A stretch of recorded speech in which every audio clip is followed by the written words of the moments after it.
He always told me, he said, you're like the closest thing I'll ever have to a daughter. I guess. Dang, man. That's crazy, man. He looks like he was that bad of a guy, man. He just probably needs somebody to talk to, but he definitely had a weird way of showing it. That's crazy, man.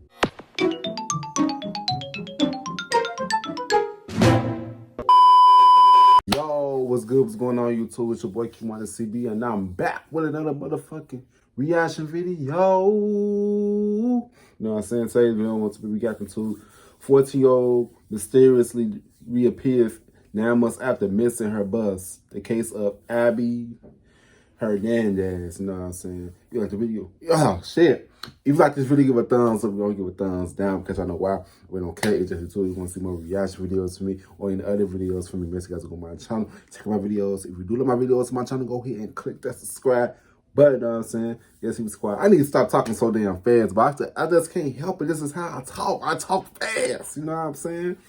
But yeah, let's get straight to this video. Let's get it. Full screen. Let's go. These two videos hide a disturbing secret. On October 9th, 2013, soon-to-be missing teenager Abby Hernandez left school at 2:31 p.m. wearing a striped sweater, jeans, and boots. For the longest time, this has been Abby's last known location. Abby, you're a strong young woman. I believe you're alive, and I know that hope speaks louder than fear. A whole year later, she reappeared at her mother's doorstep, wearing the exact same clothes. Missing teen Abigail Hernandez returned to her mom's house, but did not give police her alleged kidnapper's name. The 14-year-old was allegedly strapped to a bed, tortured with a stun gun, and forced to wear a shock collar. But what's even stranger is that, after she returned, the public's reaction wasn't relief, but anger. Was the child held prisoner 9 long months? Oh, damn. For real? Sounds like Abby's a punk teenager who ran away. Doesn't sound like she's in any danger. She should be forced to pay back. Yeah, that's why I said to her. That's like she just walked away. She escaped. You know what I'm saying? This whole story has been fishy from the very beginning. Is there anything you'd like to say? Nope. Victims don't act like that. I'm not buying it. We just want to have some answers. There's still lots of But questions. at least she's still alive. But as the details of her abduction unraveled, it became clear to the police that they weren't dealing with an ordinary criminal. Law enforcement says this device is a bomb. We've heard a report that he believed there was a zombie apocalypse. Building firearms at home. She doesn't know the name. I can't tell you because he's gonna come and kill us. He's everywhere. With the whole world against her and an armed psychopath on the loose, Abby now has to find the courage to finally reveal the truth.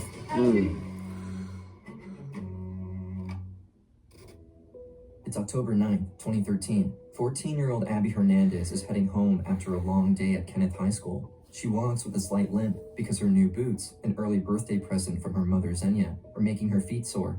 But she's looking forward to her party coming up in only 3 days. Once she finally reaches the schoolyard, she sees the bus pulling away. With no one to pick her up, she starts the long walk home. 2 hours later, Xenia returns from the hospital where she worked to find her house empty. This was unusual since her youngest daughter never did anything out of the ordinary without first calling or texting her. Abby always has been very kind, always loved animals, a little bit of a tomboy, very cheerful, happy. I was worried, but she should be somewhere. You know, she probably is at school with her friends. I was like, okay, I'll go to school. And the librarian says I saw her leave. And that's when I got very worried. She had an injury, broke her leg, appendicitis, who knows, like got hit by a car. I called the hospital at that time. They said no, they have not seen her. Most people would immediately think, And she just don't know how much stress her mama was in, bro. Like, a parent don't want their children to disappear. What are the fucking traits? Okay, the worst outcome will always be the worst. Like, they always end up dead. You know what I'm saying? It's some shit like that. You don't play with people like that. You know what I'm saying? Think that Abby ran away, but Xenia knew her daughter and never even considered it. On the contrary, with Abby's birthday coming up in only 3 days, it seemed impossible that something like this could happen. She was very enthusiastic about it. We were planning a whole big party to have friends over. She called Abby's best friend, who told her that, mere minutes before she left, the two snapped a selfie together and that nothing seems wrong with Abby. That was the last known picture of her, was the picture her and I took together in science class. I gotta tell you, she faced problems. She didn't run away from them. Even the police officers Zenya talked to when she declared her daughter missing agreed that it didn't seem like she ran away. She was very family-oriented, close with her mom. We just didn't see anything that was suggestive to us that something she had done had caused her disappearance. Classic teenage girl. That's what she appeared to be. Within hours, Abby's disappearance made local news and shocked the community. After all, New Hampshire is the second safest state in the country, and the last high-profile abduction there dated back to 1986. We are also following new developments in the search for a missing teenager from Conway tonight. The search ramped up incredibly fast. The Conway police started, the Attorney General's office got involved, the FBI, state police basically created a dragnet in the North Conway area, looking for Abby Hernandez. Following 3 days of relentless search, Abby's birthday loomed in, and the Conway community came together to hold a vigil for the missing teenager. I miss you so badly. And sorry that I think about you all the time. And we want you back with us, please. And we love you. We miss you. We spoke exclusively with Abby Hernandez's mother last night. She says she sees Abby in her dreams and doesn't want to wake up because that's when this nightmare returns. She couldn't have known then, but Zenya's words mirrored her daughter's situation all too well. It began 3 days earlier, when Abby was walking home from school. Halfway through, a car stopped beside her. The driver leaned over and pointed at her slight limp before asking her if she'd like a ride home. Feeling the blisters on her feet, the young teenager reluctantly accepted. I just feel so bad that I got in the car. You were 14. You were a child. Yeah. Oh, that's her right there? I did tell myself. As soon as they reached town, the driver sharply turned towards an isolated parking lot. Good thing that she is alive. A gut feeling that something's wrong. So I said, you know what? I actually live really close to here. I think I can walk. I unbuckled my seatbelt. He kind of straightened his legs and he was digging for something. And then I saw a gun. Oh. Under duress, Abby was handcuffed and blindfolded. As they drove off, the man kept shoving her down underneath the dashboard to hide her from any passerby. She tried to push him back, but things escalated quickly.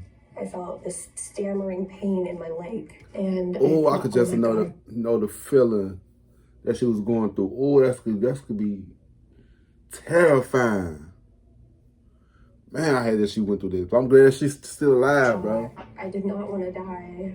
Despite her fear, Abby kept fighting back, but each time she pushed him away, the pain in her leg amplified. That's when she realized that she wasn't being shot at, but shocked repeatedly with a stun gun. Powerless, she tried to reason with him instead. I said, I don't judge you for this. If you let me go, I won't tell anybody. And I asked him, are you gonna hit me? And he told me, call me Master. After a long ride, Master. it never stopped the car. Abby was dragged into some kind of building and thrown onto a dirty Who the fuck people think they is, bro? Who people think they is? Master. Before the man nobody can kidnap me because I do some things that's gonna make you want to send me back to my sender where you got me from. On every door, but the worst was the figure standing right in front of her, hiding his face under a golden Halloween mask. Her captor proceeded to chain each of her limbs to metal bars surrounding the mattress. And then he put like a t-shirt over my head and then a motorcycle helmet over that. So if you try to scream or try to escape or make any effort to escape, there will be consequences. I can blow your brains out. I can slit your throat right open.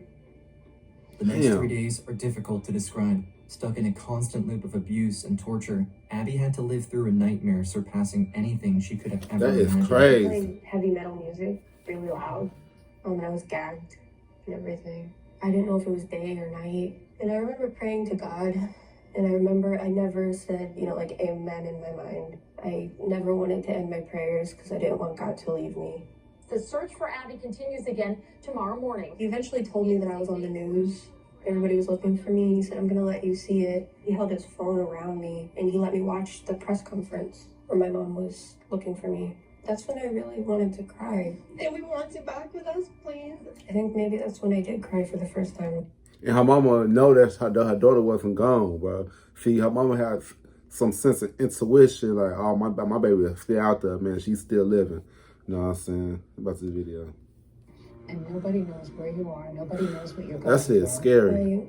Abby's horrifying ordeal continued for almost 2 weeks until her captor asked her to write a letter to her mother, convinced that this was the only way the police would ever stop looking for her. His instructions were to make it look like she had run away, but Abby had other plans. Wow. Seeing this as her only opportunity to contact the outside world. Oh, so that's how her mama knew that she was still alive because of the letter. Okay, I get it.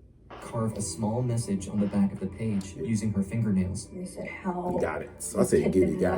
I thought, oh my God, I'm gonna die tonight or I'm gonna escape somehow. But she beautiful too. He said, I found your messages and I just felt my heart sink. It's like, oh my God, he's gonna kill me. The kidnapper seemingly had no intention to kill Abby for the time being, but cruelly punished her nonetheless. He said, I'm thinking of finding something a little more humane for you. He said, I'm thinking of a shock collar, like dogs wear. He put it on me and he held his stun gun to my feet and it was really horrible. And I remember I tried not to scream, but ultimately I had to scream. Probably the most pain I've ever experienced. Like, what makes people want to do that to innocent people? It is. I Like, really wanted to live though. Still hoping that the police would stop looking for Abby if they thought she had run away, the masked man forced the teenager to write a second letter. This time he made me say, Dear Mom, I'm sorry I did this. The letter would take another week to reach Xenia. 1 month after Abby's disappearance, this was the first sign that the teenager was still alive. It was really like numbing for the first maybe 4 weeks, and then I received a letter. I can't believe it, and I'm happy beyond belief. And I'm also confused about some of the language. It's her, but it's not her. As any mother would be able to guess, even though she could recognize Abby's handwriting, Xenia couldn't shake the feeling that something wasn't right with the letter's content. Dear Mom, I miss you and love you more than you can imagine. I'm sorry I did this. I've seen the newspaper and TV reports. And to answer your questions, yes, I'm alive. I miss your mom, but I won't tell you where I am. The police leaned towards Xenia's opinion too. When she said that, that means that she's somewhere captured. Like she's somewhere in hostage somewhere, you know what I'm saying? Yeah, man. But the killer gave her a little hope, gave her a little decency to write to her mother, to let her know that she still live, you know what I'm saying? Because most motherfuckers, they kill the people that have hostage, bro. She lucky to be alive. She is lucky. Very, very lucky. What's the video? The information from being relayed to the public for Abby's sake. We were able to confirm her DNA profile on the letter, but how she came to write that letter, nobody was sure. If the victim had somehow been able to sneak a letter out, if she was in fact kidnapped, if her captor knew that, she was at greater risk. Attorney General Jane Young soon realized the letter was their only card. If they hoped to find Abby, they had to risk it, reveal its existence, and ask the public for help once more. We believe that it was, in fact, written by Abby. Someone may now be manipulating her, and her safety is still absolutely in question. The fact that she had the ability to send a letter, does that indicate to you that she's maybe all right? Is this a runaway case or abduction? We are still classifying this as a missing person case. But that press conference had an unanticipated side effect. Confused the whole world. Suddenly turned against the missing teenager. There's still lots of questions regarding Abby's disappearance. We just want to have some honest answers. One of the things that we obviously can't control is what that court of public opinion is. I think people have formed very ardent opinions as to what they think happened. Sounds like Abby's a punk teenager who ran away. Doesn't sound like she's in any danger. She should be forced to pay back. See, I hate people like that. I hate people that always assume that somebody fake they... No, bro. It's not always the fucking case, bro. People need to shut their fucking mouth off. People get some motherfucking nerves.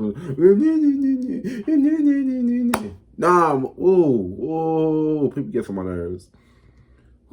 This whole story has been fishy from the very beginning. Man, whatever. Not just talking. So did the rumors, especially at Kenneth's high school, where Abby, her best friend Miranda, and her boyfriend Jimmy all attended. Reporters, they would say, if it's a runaway, we can't cover it, it's not news. It was definitely a hot topic for gossip. Being in high school, most people want to assume, oh, she was pregnant. That must be why, that she ran away. But the police had already cleared her boyfriend Jimmy as a suspect. The Attorney General had a choice to make. Either she declared Abby a runaway or an abductee. Thankfully for Abby, Jane Young chose the latter. People just don't disappear off the face of the earth. This Exactly. 14-year-old girl. She didn't drive. We knew that there was money at home that she didn't take. She had only the clothes on her back. No matter where she Thank you. Ain't nobody, she ain't had no reason to run away. She had no reason to run away. You know what I'm saying? Like, come on now. it fit the definition of kidnapping. The lack of media interest slowed the influx of tips from the public to a drag, and quickly, the case went cold. However, Xenia refused to let her daughter's story die. As the months passed by, she continued making public appearances alongside Jane Young. There, she read her desperate pleas out loud in front of the few reporters who still thought her story worthy of the evening news. Dear Abby, I believe you're out there somewhere, watching and listening to me right now. I miss Got it you right, and Mama. love you so much more than you can imagine. Abby, you're a strong young woman, and I'm staying strong for you. You are courageous, you are smart, and you are beautiful. Abby, you matter to me. I believe you're alive, and I know that hope speaks louder than fear. Abby, I keep having a dream where you come home, and I give you the biggest hug ever. I know in my heart this dream means something, and that it matters. I pray to God it will come true. It is. Mom. 5 months later, in a small town 30 miles north of Conway, 34-year-old firearm machinist Nathaniel Kibbe was heading home when a female driver accidentally hit his car. Furious, he got out and knocked the woman down to the ground using the handle of his pistol. Unbeknownst to the police, this seemingly random act of violence had actually been committed by the same man who kidnapped Abby 6 months earlier. Following the assault, Kibbe was arrested in order to surrender his most precious possession, his extensive gun collection. We knew, he's probably going to argue everything you're going to say, and he's going to have some sort of, I know my constitutional rights, and argue that point. He had very strong beliefs about the Constitution and, its origins and its meaning. In a move completely inconsistent with his character, Kibbe called the police himself ahead of the date of the surrender, asking them to come and collect his guns right away. This is the first time for myself that anyone has contacted us ahead of the paperwork getting to us. So that was odd. Once on Kibbe's property, police officer Eric Benjamin, who knew him personally. See, that was nothing but God. That's nothing but God working in mysterious ways. That's God. That's nothing but God. God is working his way for Abby can escape. You know what I'm saying? To get back to her mother. That was God. But noticed the oversized shipping container in the backyard. When asked what was inside, Kibbe dismissed the question, citing that the court order required him to surrender his weapons and nothing else. We didn't have any reason to get closer, and he made sure of that. On top of that, Abby's disappearance was now far from the headlines. After 5 months, most of the journalistic community concluded she ran away. Most, but not all. The local news still covered the case and the efforts made by Abby's friends to reach out to the missing teenager. The words, "We miss you, Abby," flash across the new video posted on the Bring Abby Home website. It's filled with messages from friends. Dear Abby, Our friends. I cannot tell you enough how That was a much real you- friend. Hi Abby, I know I haven't seen you in a while. I really need you back. There's nobody else like you. Letters are also Oh, posted on the website. that's One friend nice. writes, "One of the hardest things is knowing that I can't talk to you when I need you the most." Friends share their sadness, confusion, and their hope that these messages will be heard somewhere by Abby. But yeah, we just really, really miss you, Abby. Please be home soon. Following Kibbe's clash with the police, the man became increasingly paranoid. This changed the dynamic inside the bunker. Abby was now chained up at all times, and Kibbe installed tubes and pumps by the side of her bed so that the teenager could drink on her own while he sometimes stayed out of the bunker for days. Eventually, Kibbe's paranoia reached its climax, and he made an unexpected move. He said, "You know too much." He said, "So I need to move you. Like, we can't stay here." He put me in the trunk of the car, and we drove for a really long time. He carried me over his shoulder into a room, and he dumped me on a mattress. He made a room for me, which is where I lived for months. I noticed on the door there were like screws and then wires. And he told me that he tripped the door so that if it, for any reason it was busted open, the room would catch on fire. When he tied me up, he said, "Do you want to know how I know how to do this?" He told me about his experiences in juvenile prison and about how they abused down there. 6 months into her captivity, this was the first time Kibbe opened up to the young teenager, and over the course of the following weeks, their conversation... I mean, he got real close to her, though. But what's the point of you kidnapping her then? He probably just needed a friend to talk to, you know what I'm saying? Like,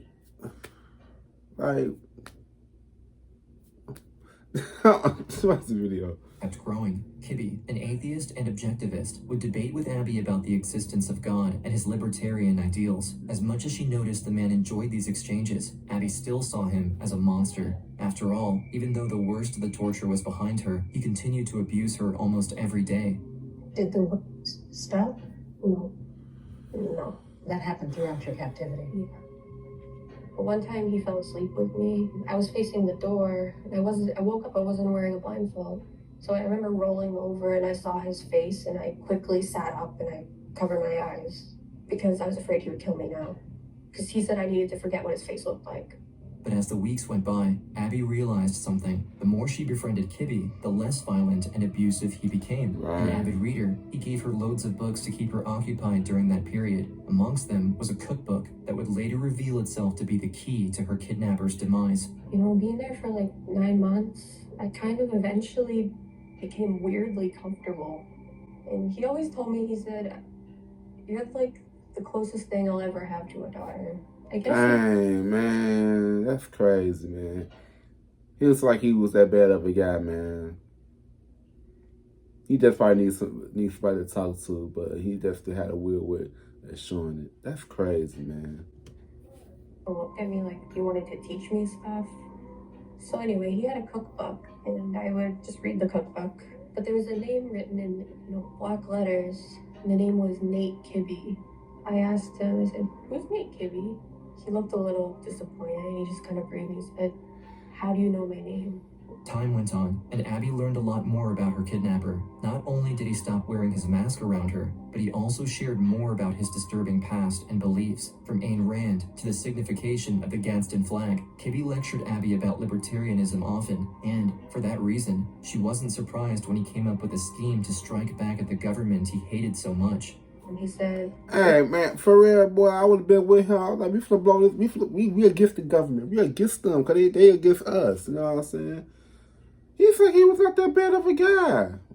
Man. Thinking of making counterfeit money, because he said morally, they owe me, basically. So he said, let's make some fake money. And part of how I gained his trust, I guess, was, I went along with whatever he wanted to do. As Abby and Kibbe spent more time together printing money, his interest in her faded. The abuse didn't stop, but he began seeing sex workers instead most of the time. One of them, 27-year-old Lauren Monday from Nashua, had a peculiar encounter with him. I just felt from him like he needed somebody to talk to, and that's all he wanted to do. That's what I'm saying, though. Like, he just needed a friend or somebody to talk to, bro. I feel like he wasn't no bad person, man. That's how I feel. That is crazy. I would have been his friend. And he's done bad things. Said, we all have done bad things in life. The pair rented a hotel room, but according to Lauren, Kibbe didn't even want her services, only emotional support and reassurance. He rubbed my head and played with my hair and rubbed my face until I fell asleep. When she woke up, Lauren found a pile of $50 bills on the table, but no signs of Kibbe. Later that day, she tried to use that money to buy groceries at the local Walmart. The cashier grabbed it and she said, yeah, just give me 1 minute. I said, okay, no problem. Minutes later, the cashier returned and informed Lauren that the police were on their way because the bill she used was a poorly made counterfeit. Furious, Lauren didn't wait a second. I called him immediately and I swore at him. Okay, I said, you damn. You could have at least told me. How dare you play with my freedom?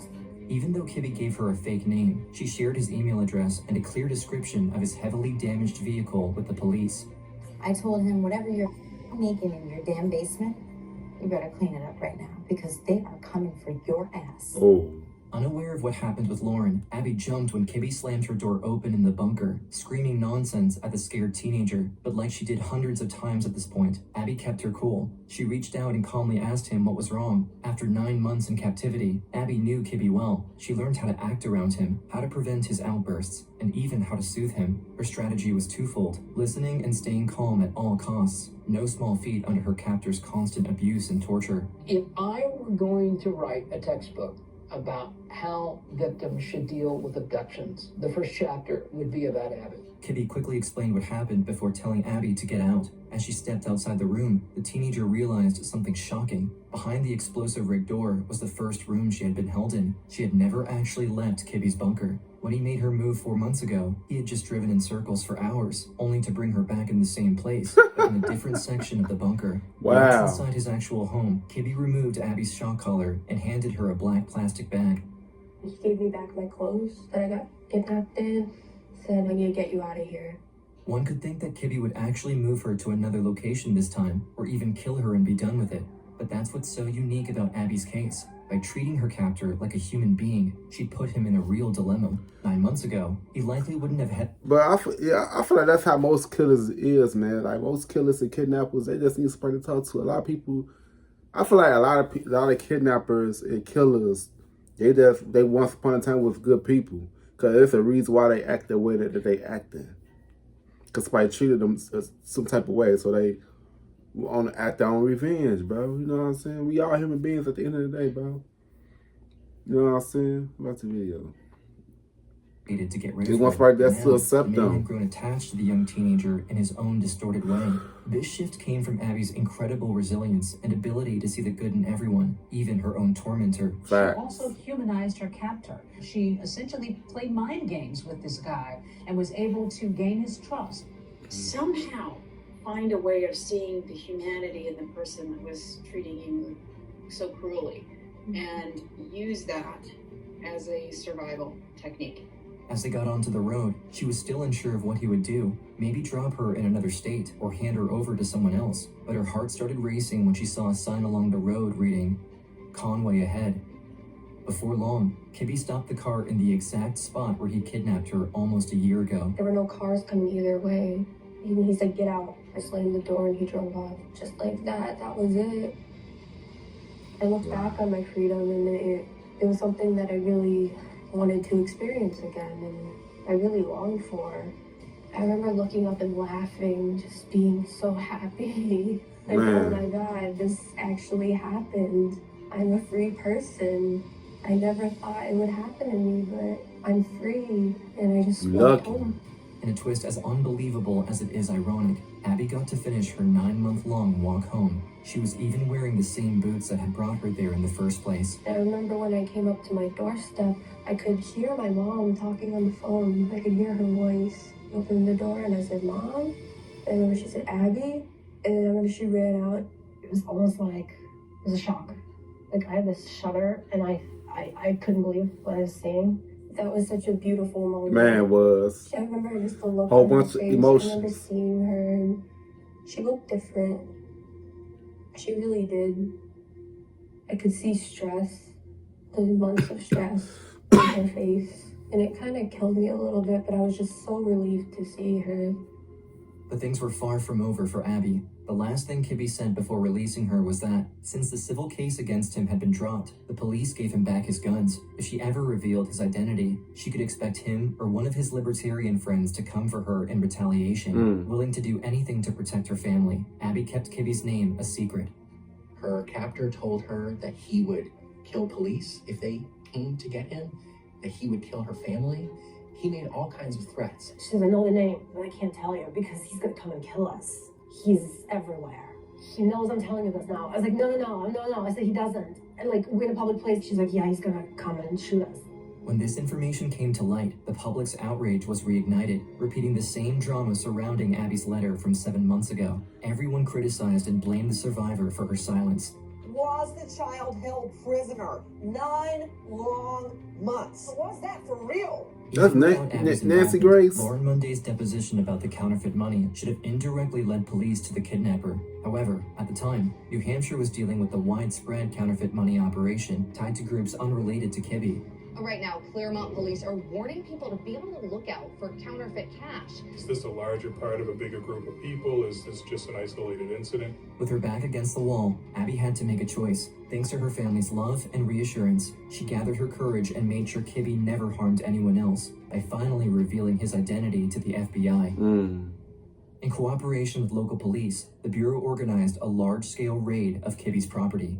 I heard the radio communication say that he had a pistol in his waistband, and I really felt like the next communication was going to be we were going to hear that there were shots fired. To the federal agent's surprise, but not the local police, Kibbe immediately surrendered.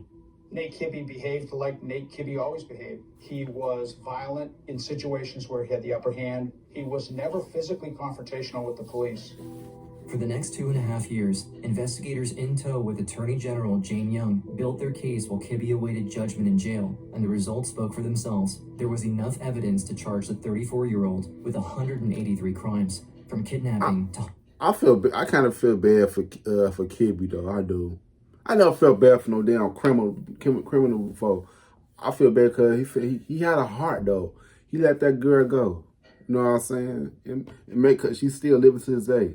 Of sexual assaults to the production of counterfeit money, the suspect had no choice but to accept a court-mandated plea deal for 7 of those charges, guaranteeing him a sentence of 45 to 90 years. Well, initially, Nathaniel Kibbe faced 183 charges, but with a plea deal with the state, pled guilty to 7 of those charges. Now, Kibbe will spend 45 to 90 years behind prison bars.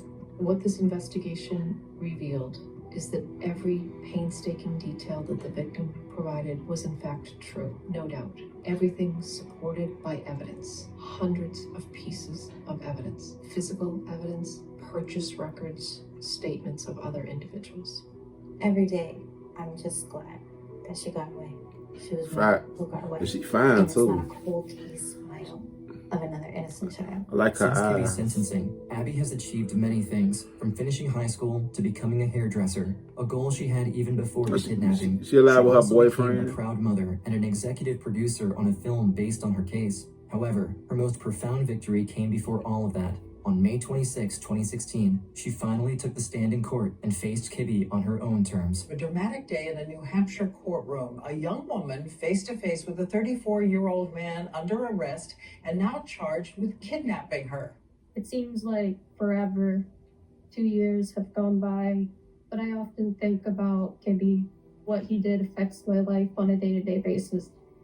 My name does not mean the same thing anymore that it did before October 9th. But I need to be safe, and so does my family. When you decided to point that gun at me, that was not my choice. It was not my choice to go to your house. It was not my choice for you to hit me. It was not my choice for you to threaten me.